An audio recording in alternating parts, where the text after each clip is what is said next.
আওয়ামী লীগ এবং সহযোগী সংগঠনের নেতৃবৃন্দ কর্মী ভাইরা, জাতীয় সংসদের বিরোধী দলের নেতাসহ সংসদ সদস্যগণ এবং অন্যান্য বিভিন্ন দলের নেতৃবৃন্দ, ভাই ও বোনেরা আমার, কূটনৈতিক মিশনের সদস্যবৃন্দ, এক স্লোগান বন্ধ, স্লোগান বন্ধ, স্লোগান বন্ধ, হাতে সময় কম, স্লোগান বন্ধ,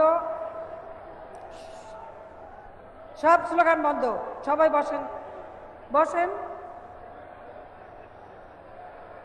ধন্যবাদ। স্লোগান ধরেন, জয় বাংলা, জয় বঙ্গবন্ধু। সবাই শান্ত হয়ে বসুন। বিসমিল্লাহির রহমানির রহিম। উপস্থিত আমার ভাই বোনেরা, বাংলাদেশ আওয়ামী লীগের নেতৃবৃন্দ, কর্মী ভাইয়েরা, সহযোগী সংগঠনের নেতৃবৃন্দ, কর্মী ভাইয়েরা, জাতীয় সংসদের বিরোধী দলের নেতা সহ বিভিন্ন দলের সংসদ সদস্য এবং বিভিন্ন রাজনৈতিক দলের নেতৃবৃন্দ, কূটনৈতিক মিশনের সদস্যবৃন্দ, বিভিন্ন অ্যাম্বাসাডর এবং কূটনৈতিক মিশনের যারা উপস্থিত এবং যারা এখানে সকলে উপস্থিত রয়েছেন, সকলকেই আমি আমার আন্তরিক শুভেচ্ছা জানাচ্ছি। আপনাদের এখানে যারা উপস্থিত তারা ছাড়াও বাংলাদেশে সুবর্ণোদয় এবং বাংলাদেশের বিভিন্ন আমাদের নাগরিকরা, আওয়ামী লীগ সহ যারা স্বাধীনতা চেতনায় বিশ্বাসী, যারা এই প্যান্ডেল ছাড়াও সমগ্র বাংলাদেশের গ্রামে গঞ্জে ছড়িয়ে আছেন এবং প্রবাসে যারা বাঙালিরা আছেন, আমি তাদের প্রতিও আমার আন্তরিক শুভেচ্ছা জানাই। কারণ আজকের দিনটি আমাদের জন্য একটি মহৎ দিন, আওয়ামী লীগের প্রতিষ্ঠা দিন, আওয়ামী লীগের প্রতিষ্ঠা ৭৫ বছর প্ল্যাটিনাম জুবিলির দিন। এই দিন আমি আপনাদের সবাইকে আন্তরিক শুভেচ্ছা জানাচ্ছি।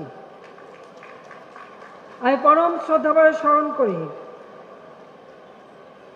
জাতির পিতা বঙ্গবন্ধু শেখ মুজিবুর রহমানকে, যার নেতৃত্বে আমরা স্বাধীনতা অর্জন করেছি। আমি শ্রদ্ধা জানাই আওয়ামী লীগের প্রতিষ্ঠাতা সভাপতি মাওলানা ভাসানীকে এবং প্রতিষ্ঠাতা সাধারণ সম্পাদক শামসুল হকের প্রতি। শ্রদ্ধা জানাই গণতন্ত্রের মানুষ পুত্র হোসেন শহীদ সোহরাওয়ার্দীর প্রতি। আমি শ্রদ্ধার সাথে স্মরণ করি বাংলাদেশ আওয়ামী লীগের এবং সহযোগী সংগঠনের নেতৃবৃন্দ, বাংলাদেশের মানুষের সেই ভাষা আন্দোলন, অধিকার আন্দোলন, স্বাধিকার আদায়ের আন্দোলন, মহান মুক্তিযুদ্ধে যারা জীবন দিয়েছেন তাদের প্রতি। মহান আত্মত্যাগের মধ্য দিয়েই মহৎ অর্জন জাতির পিতা বঙ্গবন্ধু শেখ মুজিব বলেছিলেন।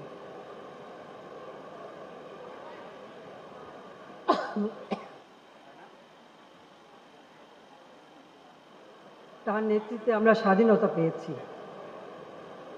কিন্তু আওয়ামী লীগ তার প্রতিষ্ঠা লগ্ন থেকে বাঙালির প্রতিটি অর্জনের ওতপ্রোতভাবে চলত। মাতৃভাষায় আজকে আমরা কথা বলি, মাতৃভাষায় কথা বলার অধিকার ২১শে ফেব্রুয়ারিকে শহীদ দিবস হিসেবে ঘোষণা, শহীদ মিনার নির্মাণের প্রকল্প গ্রহণ, ২১শে ফেব্রুয়ারি আন্তর্জাতিক মাতৃভাষা দিবস হিসেবে স্বীকৃতি অর্জন, সবই কিন্তু আওয়ামী লীগের অবদান। আওয়ামী লীগই দেশে এবং জাতীয় আন্তর্জাতিকভাবে সংগ্রামের মধ্য দিয়ে, ত্যাগের মধ্য দিয়ে এই অর্জন নিয়ে এসেছে। জাতির পিতার প্রদত্ত ৬ দফা আন্দোলন, ৬ দফার ভিত্তিতে ৭০-এর নির্বাচন, সেই নির্বাচনে গোটা পাকিস্তানের জয়লাভ, ক্ষমতা হস্তান্তর না করার কারণে অসহযোগ আন্দোলনের ডাক, ৭১ সালে 7ই মার্চে সেই ঐতিহাসিক ভাষণ, যে ভাষণে জাতির পিতা বলেছিলেন, এবারের সংগ্রাম আমাদের মুক্তির সংগ্রাম, এবারের সংগ্রাম আমাদের স্বাধীনতা সংগ্রাম। এই সরহদ্দি উদ্যানেই সেই ঐতিহাসিক ভাষণ দিয়েছিলেন, যে ভাষণ মহান মুক্তিযুদ্ধে মানুষকে উদ্বুদ্ধ করেছিল। 26শে মার্চ 71, যখন 25শে মার্চ হানাদার বাহিনী গণহত্যা শুরু করে, 26শে মার্চ প্রথম প্রহরে জাতির পিতা বঙ্গবন্ধু শেখ মুজিব স্বাধীনতার ঘোষণা দেন। 16ই ডিসেম্বর আমরা স্বাধীনতা অর্জন করি। জাতির পিতা স্বাধীনতা ঘোষণা দেওয়ার পরে নির্বাচিত প্রাদেশিক এবং জাতীয় পরিষদের সদস্যরা তারা সরকার গঠন করে। 10ই এপ্রিল 1971 সালে প্রথম স্বাধীন গণপ্রজাতন্ত্রী বাংলাদেশের প্রথম সরকার গঠিত হয় 17ই এপ্রিল মুজিবনগরে। সেই সরকার শপথ নেন। যেহেতু 26শে মার্চ জাতির পিতাকে স্বাধীনতার ঘোষণা দেওয়ার সাথে সাথে গ্রেপ্তার করে নিয়ে যাওয়া হয়, জাতির পিতার সাথীরা তারা সেই দিন এই প্রবাসে সরকার গঠন করে এই বাংলার মাটিতে মেহেরপুরের আম্রকাননে প্রথম গণপ্রজাতন্ত্রী বাংলাদেশ সরকারের শপথ অনুষ্ঠিত হয়। জাতির পিতা বঙ্গবন্ধু শেখ মুজিব, রাষ্ট্রপতি সৈয়দ নজরুল ইসলাম উপরাষ্ট্রপতি, তাজউদ্দিন আহমেদ প্রধানমন্ত্রী সহ মন্ত্রী পরিষদ গঠিত হয়। বঙ্গবন্ধু শেখ মুজিবের অবর্তমানে সৈয়দ নজরুল ইসলামের নেতৃত্বে তিনি অস্থায়ী রাষ্ট্রপতি হিসেবে দায়িত্ব পালন করেন। 1757 সালে 23শে জুন সেই পলাশী আম্রকাননে যে স্বাধীনতার সূর্য অস্তমিত হয়েছিল, 1949 সালে 23শে জুন ঢাকার কেম দাস লেনের রোজ গার্ডেন নামে যে বাড়িটি, সেখানে বসে প্রথম আওয়ামী লীগ প্রতিষ্ঠা লাভ করে। আর এই আওয়ামী লীগের নেতৃত্বেই এই বাংলাদেশ স্বাধীনতা অর্জন করেছে সেই মেহেরপুরের আম্রকাননে। ওই যেখানে চক্রান্ত হয় সেই কুটিবাড়ি কিন্তু ওখান থেকে বেশি দূরে নয়। আওয়ামী লীগের প্রতিটি পদক্ষেপের ফলে আজ বাংলাদেশ এগিয়ে যাচ্ছে। আমি আজকের দিনে জাতির পিতার প্রতি শ্রদ্ধা জানাই আমাদের জাতীয় চার নেতার প্রতি। 1975 সালে 15ই আগস্ট জাতির পিতা বঙ্গবন্ধু শেখ মুজিবকে নির্মমভাবে হত্যা করা হয়। সংবিধান লঙ্ঘন করে অবৈধভাবে ক্ষমতা দখলে পালা শুরু হয়। 3রা নভেম্বর 71 সাল ঢাকা সব কেন্দ্রীয় কারাগারে সৈয়দ নজরুল ইসলাম, তাজউদ্দিন আহমেদ, মনসুর আলী এবং কামরুজ্জামানকে নির্মমভাবে হত্যা করা হয়। আমি তাদের প্রতি শ্রদ্ধা জানাই। মহান মুক্তিযুদ্ধে 30 লক্ষ শহীদ আত্মাহুতি দিয়েছে, আমি তাদের প্রতি শ্রদ্ধা জানাই। হানাদার পাকিস্তানি বাহিনীর হাতে নির্যাতিত আমার মা বোনেরা, যাদেরকে স্বাধীনতার পর উদ্ধার করা হয়েছিল, আমি সেই মা বোনদের প্রতি আমার শ্রদ্ধা জানাই। বাংলাদেশ আওয়ামী লীগ সবসময় মানুষের সুখে দুঃখে জনগণের পাশে। আজকে মানুষের এদেশের বাংলাদেশের মানুষের বাঙালির যতটুকু অর্জন, সে অর্জনটুকু আওয়ামী লীগের দ্বারাই।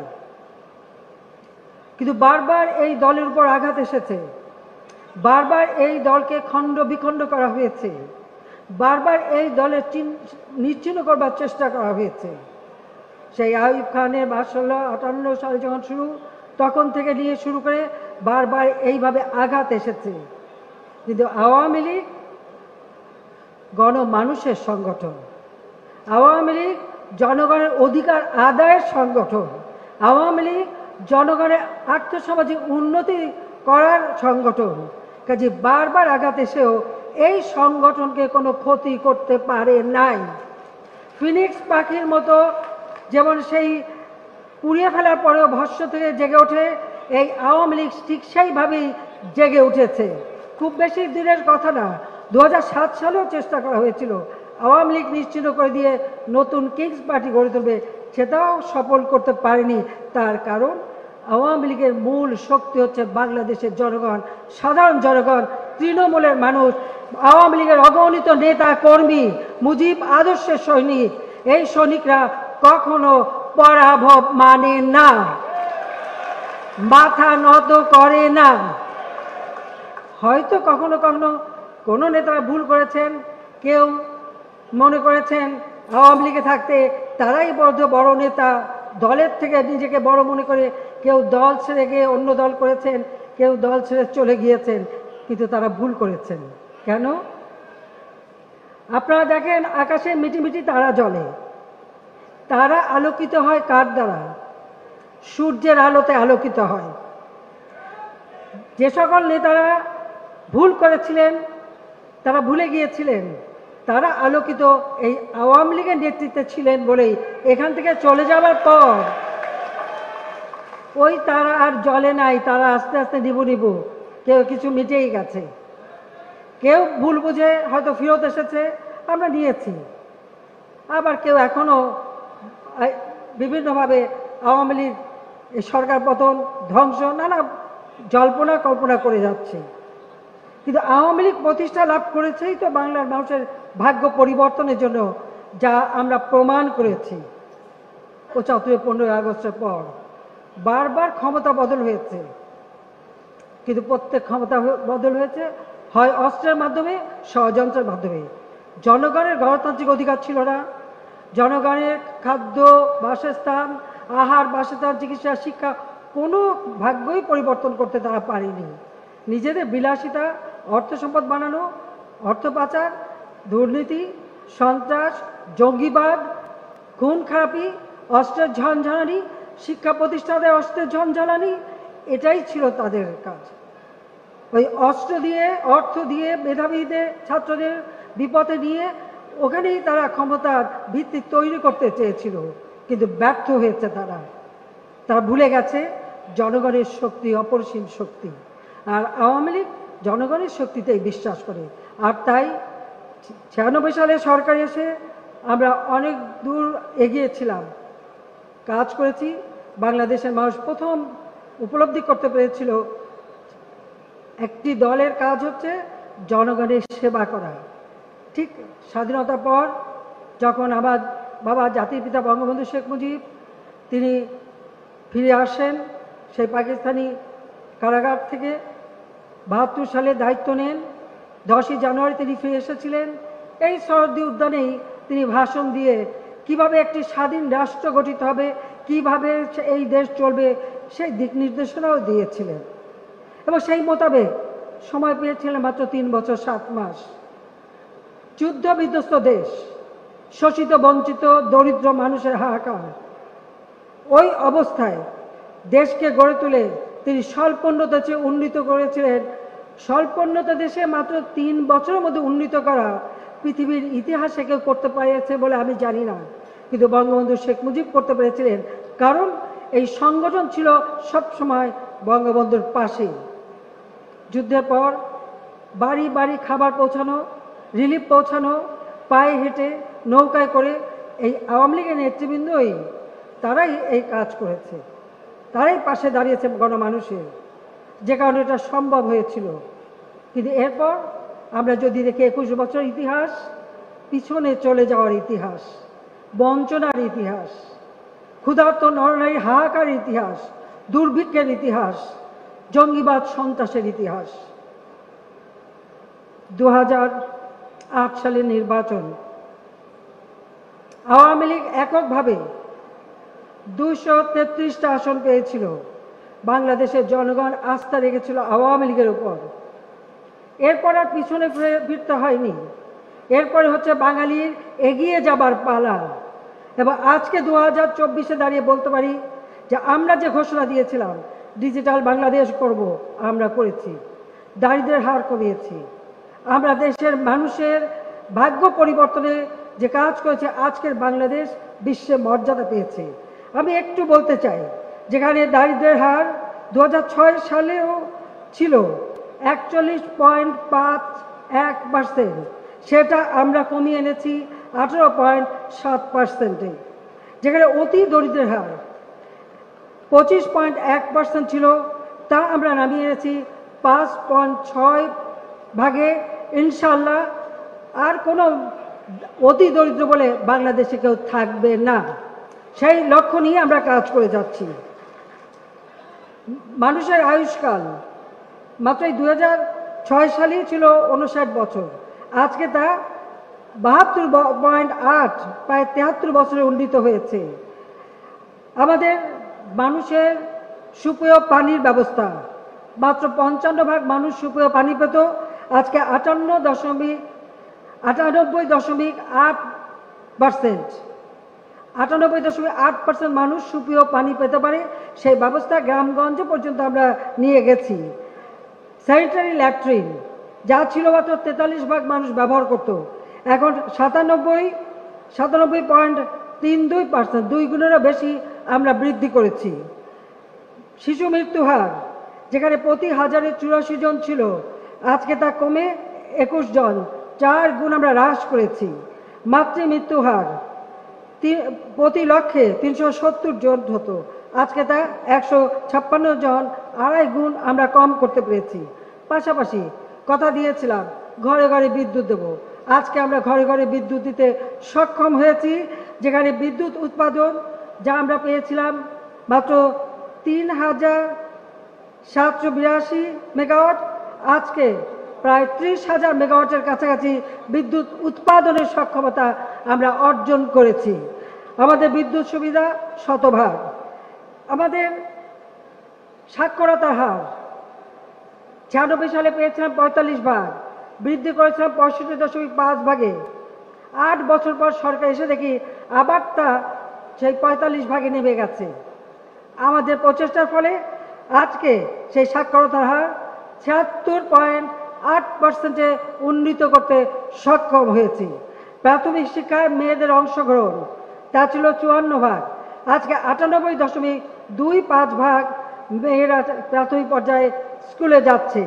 আর এখানে আরেকটি কথা না বলেই পাচ্ছি না, স্কুলে যাওয়া, পরীক্ষায় পাশ করা মেয়েরা কিন্তু এখন আমাদের দেশে ছেলেদের থেকে বেশি, এটা হলো বাস্তব। ছেলেদের থেকে এখন বেশি মেয়েরা পড়াশোনার দিকে মনোযোগী। তা আমি ছেলেদের বলবো যে তাদেরও এখন পড়াশোনা মনোযোগী হতে হবে। কারিগরি শিক্ষা বলতে গেলে শূন্যের কোঠায় ছিল, 0.8% ছিল, আজকে আমরা তা 22 গুণ বৃদ্ধি করেছি। আমরা চাই এটা আরও বেশি বৃদ্ধি পাক। সাধারণ শিক্ষার সাথে কারিগরি শিক্ষা, ভোকেশনাল ট্রেনিং, আমরা স্কিল্ড লেবার, স্মার্ট পপুলেশন গড়ে তুলতে চাই। প্রাথমিক শিক্ষায় 49 ভাগ ঝরে পড়া ছিল, তা কমে গেছে, এখন আমরা 4 গুণ কমিয়ে ফেলেছি। এইভাবে দেশের প্রত্যেকটা ক্ষেত্রে আমরা উন্নতি করেছি। খাদ্য নিরাপত্তা নিশ্চিত করা আমাদের লক্ষ্য ছিল। 96 সালে 40 লক্ষ মেট্রিক টন খাদ্য ঘাটতি ছিল, আমরা সেটা উন্নীত করে খাদ্যের স্বয়ংসম্পদা অর্জন করেছিলাম। যেখানে মাত্র 79 লক্ষ মেট্রিক টন ছিল, সেখানে 1,79,00,000 মেট্রিক টনে আমরা উন্নীত করে যাই। তারপরে যখন আবার আমরা ক্ষমতা আসি 2009, তখন আবার দেখি তা মাত্র 1,80,00,000 মেট্রিক টন খাদ্য উৎপাদন হয়, দানাদার শস্য। আজকে তা 4 গুণ বৃদ্ধি পেয়ে 4,92,16,000 মেট্রিক টনে বৃদ্ধি উন্নীত হয়েছে। মাছ উৎপাদন যা ছিল মাত্র 21.30 লক্ষ মেট্রিক টন, আজকে তা আমরা 53.14 লক্ষ মেট্রিক টন, অর্থাৎ 53,14,00,000 মেট্রিক টন, 2.5 গুণ আমরা বৃদ্ধি করেছি। আর তাছাড়া গবাদি পশু সেটাও আমরা 2 গুণ বৃদ্ধি করেছি। পোলট্রি 4 গুণ বৃদ্ধি করেছি। চা উৎপাদন 2 গুণ বৃদ্ধি করেছি। লবণ উৎপাদন 3 গুণ বৃদ্ধি করেছি। দুধ উৎপাদন 7 গুণ বৃদ্ধি করেছি। মাংস উৎপাদন 8 গুণ বৃদ্ধি করেছি। ডিম উৎপাদন 4 গুণ বৃদ্ধি করেছি।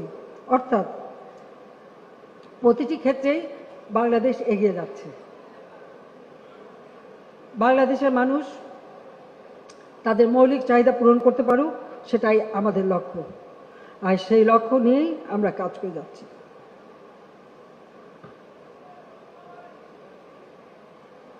75 15 আগস্ট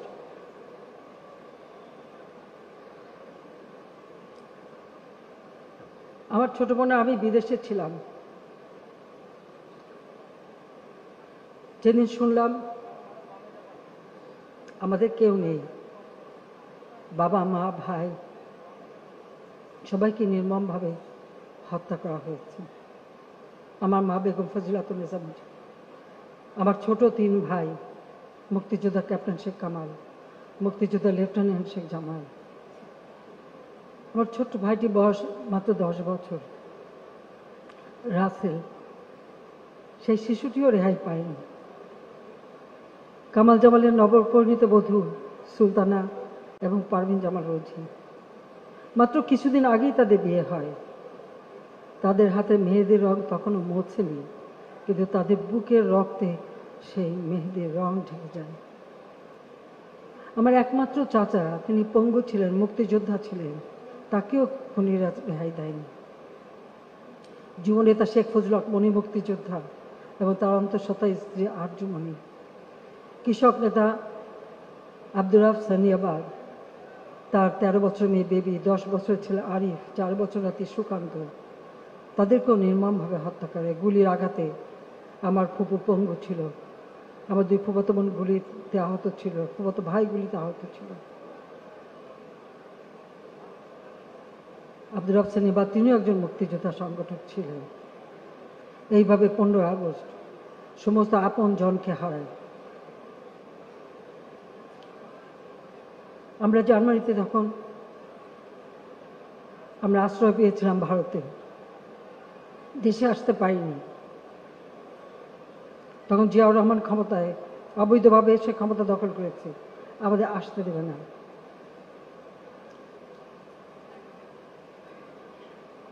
1981 সাল আওয়ামী লীগের সম্মেলন, কারণ 15 আগস্টের পরে সমস্ত রাজনৈতিক দল প্রায় নিষিদ্ধ ছিল। এরপর রাজনৈতিক দল গঠন হয়।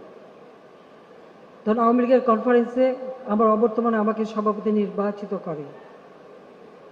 আমার ছেলে 10 বছরের, মেয়ে 8 বছরের, তাদেরকে মাতৃস্নেহ বঞ্চিত করে ফিরে আসি বাংলার মানুষের কাছে। আমার জীবনে কোনো চাওয়া পাওয়া ছিল না, আমার একটাই লক্ষ্য ছিল, যে জাতির জন্য আমার বাবা জীবন দিয়ে গেছেন, যে জাতিকে ভালোবেসেছেন, তিনি আমাদের থেকেও বেশি বছরের পর বছর কারাগারে অসুস্থ থেকেছেন, সেবা করার লোক নেই, ওই কারাগারে খাবার, এটা একবার না বারবার। এমনকি আগরতলা ষড়যন্ত্র মামলা দিয়েও 1968 সালে যখন ক্যান্টনমেন্টে বন্দি রাখে, আমরা তো জানতেই পাইনি 4-5 মাস যে কোথায় আছেন, বেঁচে আছেন কিনা। 81 সালে যখন 71 সালে যখন গ্রেপ্তার করে নিয়ে যায় পাকিস্তানে, প্রচণ্ড শীত, প্রচণ্ড গরম, সেই জেলখানা আমাদের কী অবস্থায় ছিলেন। আমার বাবা বঙ্গবন্ধু শেখ মুজিব কখনো তার নিজের কষ্টের কথা বলেননি, বারবার জিজ্ঞেস করেছি, শুধু একটা কথাই বলেছেন, তোরা শুনিস না, শুনলে সহ্য করতে পারবি না। তিনি আমাদেরকে তার কষ্টের কথা বলেন। যে জাতিকে ভালোবেসে এত আত্মত্যাগ করেছেন, তাকেই নির্মমভাবে হত্যা করা হলো। আর আমরা 2 বোন এতিম হয়ে বিদেশে রিফিউজি হিসেবে আমাদের থাকতে হলো, নিজেদের নামটাও ব্যবহার করতে পারিনি। আপনাদের মনে আছে, এখানে দাঁড়িয়ে তিনি বলেছিলেন যে মানুষ রক্ত দিয়ে স্বাধীনতা এনেছে, বঙ্গবন্ধু শেখ মুজিব বলেছে রক্ত ঋণ শোধ করবেন নিজের রক্ত দিয়ে। তিনি তো কিছু নিয়ে যাননি, কোনো তো কাফন দাফনও না, কিছুই নিয়ে যাননি। তিনি তার রক্ত ঋণ শোধ করে গেছেন।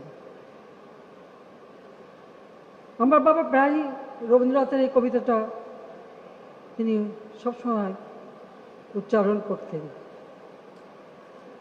উদয়ের পথে শুনি কার বাণী, ভয় নাই অগ্রে ভয় নাই, নিঃশেষে প্রাণ যে করিবে দান, ক্ষয় নাই তার ক্ষয় নাই।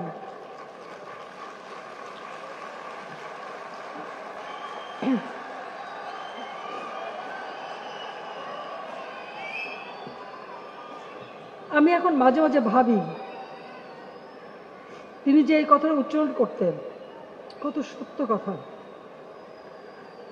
আজকে বঙ্গবন্ধু শেখ মুজিবকে হত্যা করেছে, কিন্তু তার আদর্শকে হত্যা করতে পারেনি।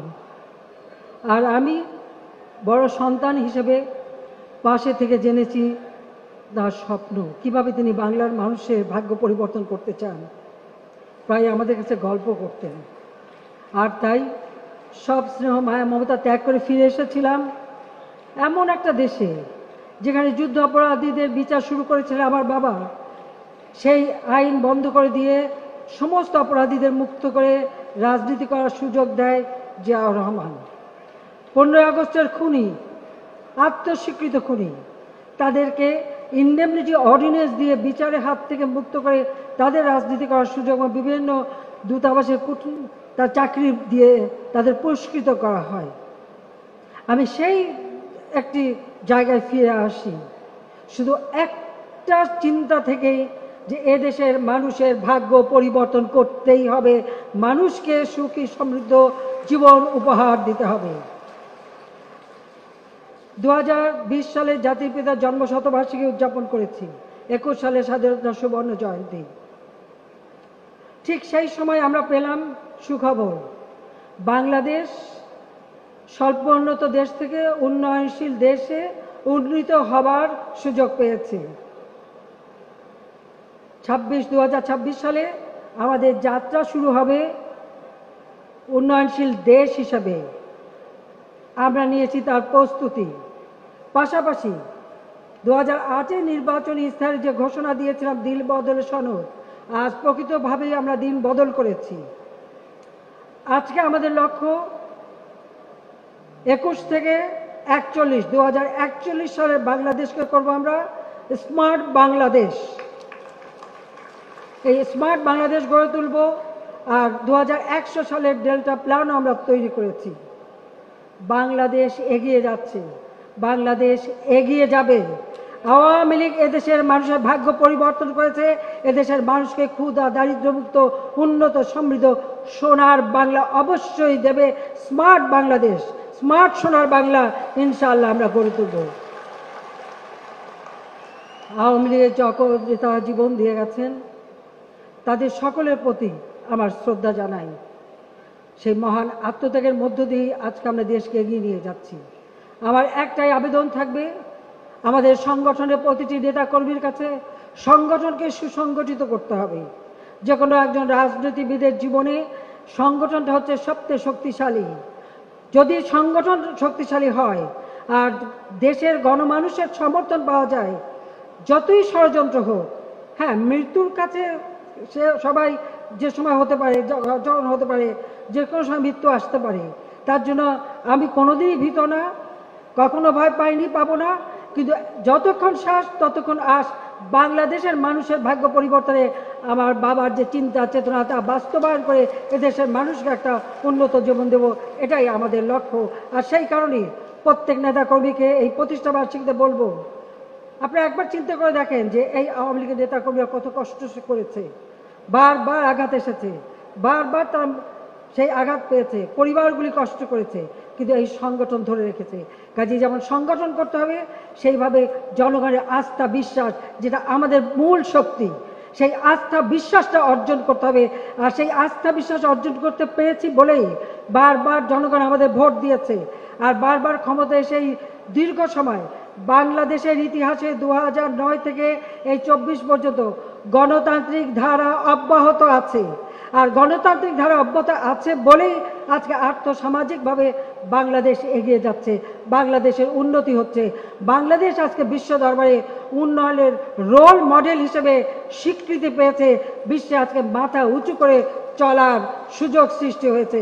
কাজে এটাকে ধরে রেখেই আমাদের সামনের দিকে এগিয়ে যেতে হবে। সুকান্তের ভাষায় বলে যেতে চাই, যতক্ষণ দেহে আছে প্রাণ, প্রাণপণে সরাবো জঞ্জাল। যতক্ষণ দেহে আছে প্রাণ, প্রাণপণে দুহাতে সরাবো জঞ্জাল। এ বিশ্বকে এ শিশুর বাসযোগ্য করে যাব আমি, নবজাতকের কাছে এ আমার অঙ্গীকার। 2041, 2100 অনেক বয়স হয়েছে, ততদিন হয়তো বেঁচে থাকবো না। কিন্তু আজকে যারা নবীন, আজকের যে জনগণ, যারা আমার স্মার্ট বাংলাদেশের মূল সৈনিক হবে, আমরা স্মার্ট জনগোষ্ঠী গড়ে তুলব, স্মার্ট সরকার, স্মার্ট অর্থনীতি, স্মার্ট সোসাইটি গড়ে তুলে এই বাংলাদেশ বিশ্বে মাথা উঁচু করে এগিয়ে যাবে প্রতিষ্ঠা বার্ষিকী প্লাটিনাম জুবিলিতে। এইটাই আমাদের প্রতিজ্ঞা। সেই প্রতিজ্ঞা আপনারা আছেন? বলেন, হাত তুলে বলেন। সবাইকে আন্তরিক ধন্যবাদ। জয় বাংলা, জয় বঙ্গবন্ধু, বাংলাদেশ চিরজীবী হোক। খোদা হাফেজ।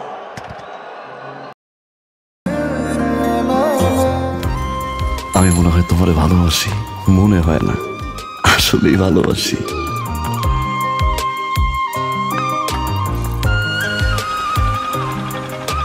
আপনি যে আমাকে ভালোবাসেন আমি টের পাই।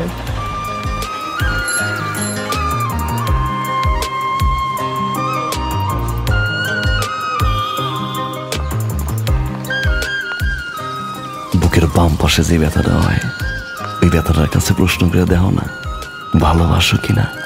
10 টাকা 10 টাকা ঘুরাইয়া দেখেন ভাগ্যের চাকা। Lottery lottery lottery.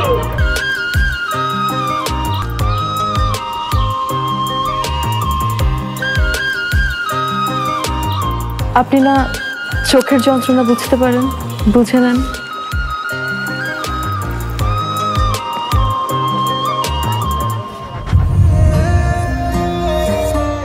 কিন্তু পুরো জগৎ মিথ্যা বলতে পারে, মানুষের চোখ কিন্তু কখনো মিথ্যা বলে না। তোমার ওই চোখ বলে তুমি আমারে ভালোবাসো।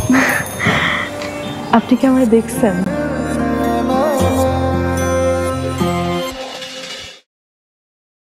এখন জন্ম সনদ দিয়ে খোলো বিকাশ স্টুডেন্ট অ্যাকাউন্ট। নিজের বিকাশ নিজে কর।